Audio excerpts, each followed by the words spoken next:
A new surge of support tonight in the battle to get the homeless off the streets of Waikiki. KITV4's Andrew Pereira shows us who's joining forces to add cash and compassion to the effort. We love you for what you do. From homeless to hopeful, Robert Benny was once living on the streets of Waikiki, but is now earning a degree at Kapiolani Community College. Clouds parted way and I had a moment of clarity. The Hawaii Lodging and Tourism Association is hoping Benny's success story can be repeated over and over again. The HLTA awarded a $100,000 grant to the Institute of Human Services to provide an influx of services in Waikiki.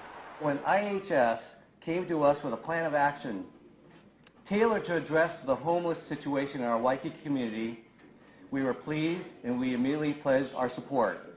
There will be a drop-in center in Waikiki 3 days a week, shuttle service to and from IHS, and a PR campaign to discourage mainland homeless from coming to Hawaii.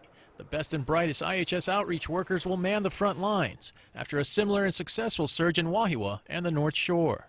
You really need to be compassionate. That's definitely the most important piece, because these are people, but it also is so important to help to protect our tourist industry. The new program hopes to move 140 of the homeless out of Waikiki and into IHS shelters and housing. Another 120 people will be provided airline tickets back to the mainland, but it won't be a free lunch. We feel that every individual needs to take some self-responsibility, and by having some skin in the game, we're requesting that at minimum half their ticket be funded through employment. Mayor Kirk Caldwell says the surge of homeless services in Waikiki complements his campaign of compassionate disruption.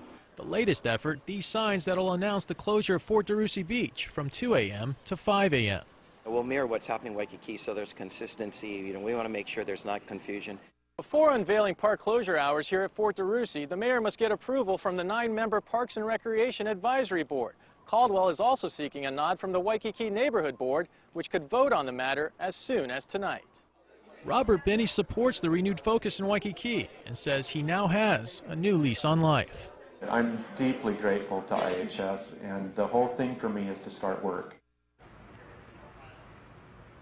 IHS will leverage the $100,000 grant from the tourism industry with $824,000 of its own operating funds. However, another $400,000 is needed, and IHS hopes to raise that through donations. The new program begins Monday. Paula?